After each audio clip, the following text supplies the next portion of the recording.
ഇടുക്കിയിൽ വീണ്ടും കാട്ടാനയുടെ ആക്രമണമെന്ന വാർത്തയാണ് പുറത്തുവരുന്നത്. ഇടുക്കിയിൽ വീണ്ടും കാട്ടാന ആക്രമണം. ചിന്നക്കനാലിൽ യുവാവിനെ കാട്ടാന തുമ്പിക്കൈ കൊണ്ട് അടിച്ചു വീഴ്ത്തി.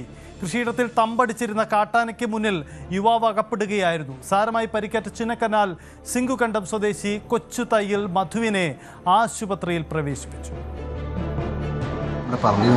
പെങ്ങൾ വിളിച്ചു. അപ്പോൾ ഞാൻ ഓടിച്ചെന്ന് കഴിഞ്ഞപ്പോഴത്തേക്കും ആന താഴത്തോട്ട് ഇറങ്ങിപ്പോയെന്ന് അറിയാൻ പറഞ്ഞു. അളിയനും ഉണ്ടായിരുന്നു. നമ്മുടെ അതിരെ ചെന്ന് കഴിഞ്ഞപ്പോഴത്തേക്കും ആന സൈഡിൽ നിൽക്കുകയുള്ളൂ.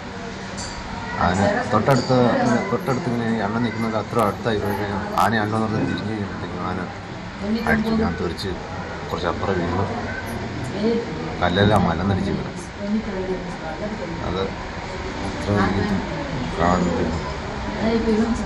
ആന അതിനെ പറഞ്ഞപ്പെടുത്തി ഞാൻ മേലോട്ട് പോയി റിട്ടേൺ പോയി.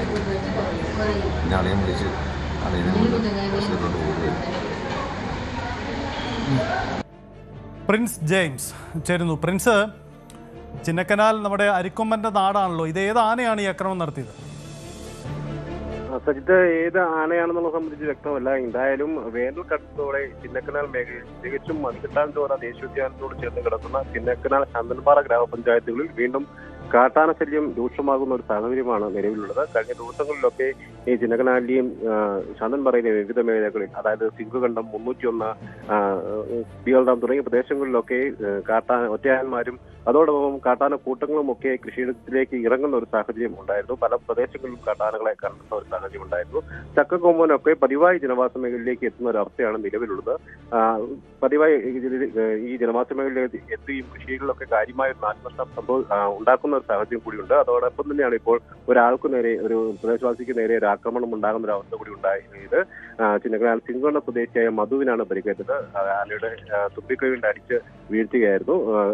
മധു കൃഷിയിടത്തിലേക്ക് പോകുന്ന സമയത്ത് ഈ കൃഷിയിടത്തിന് സമീപമായി നിലയുറപ്പിച്ചിരിക്കുകയായിരുന്നു ആന.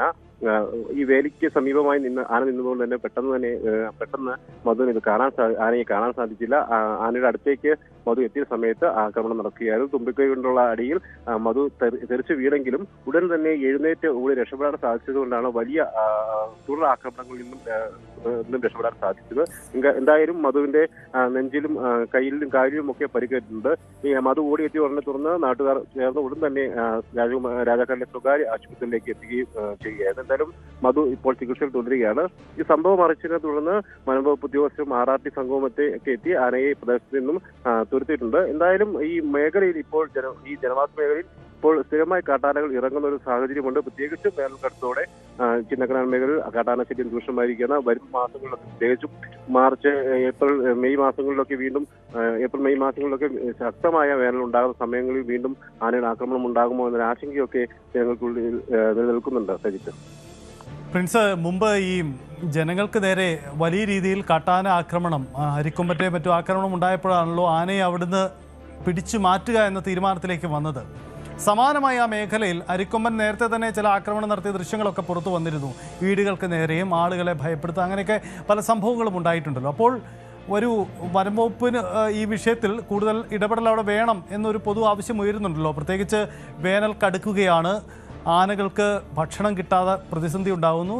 ജനവാസ മേഖലയിലേക്ക് അവ സ്വാഭാവികമായും കടന്നു വരിക ചെയ്യുമല്ലോ.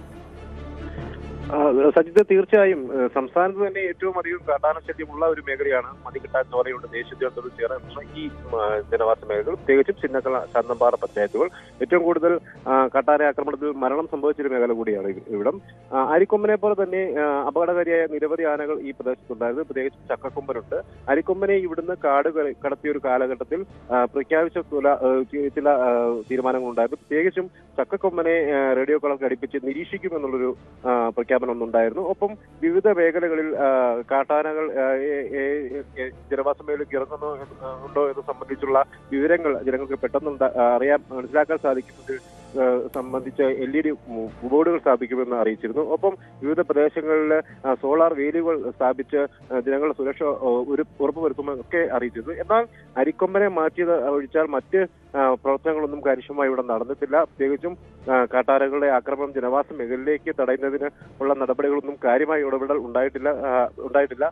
ചില മേഖലകളിൽ വനംവകുപ്പിന്റെ നേതൃത്വത്തിൽ സോളാർ വേലി ഉള്ള ഫെൻസിംഗ് ഒക്കെ നടപടികൾ ആരംഭിച്ചെങ്കിൽ പോലും കാർഷിക മേഖലകളെ പൂർണ്ണമായും ഉൾപ്പെടുത്തിക്കൊണ്ട് വനമേഖലയിൽ നിന്നും ജനവാസ മേഖലയെ പൂർണ്ണമായും മാറ്റി നിർത്തിക്കൊണ്ടുള്ള ഒരു ഫെൻസിംഗ് നടപടികൾ സ്വീകരിച്ചിട്ടില്ല എന്ന് തന്നെയാണ് ഏറ്റവും പ്രശ്നം ഉണ്ടാക്കുന്നത്. പ്രത്യേകിച്ചും ആന ഈ കാർഷിക മേഖലയിലേക്ക് ഇറങ്ങുമ്പോൾ ഇത്തരത്തിൽ ആക്രമണത്തിന് ഒരു സാഹചര്യം കൂടുതൽ ഉണ്ടാകുന്നു.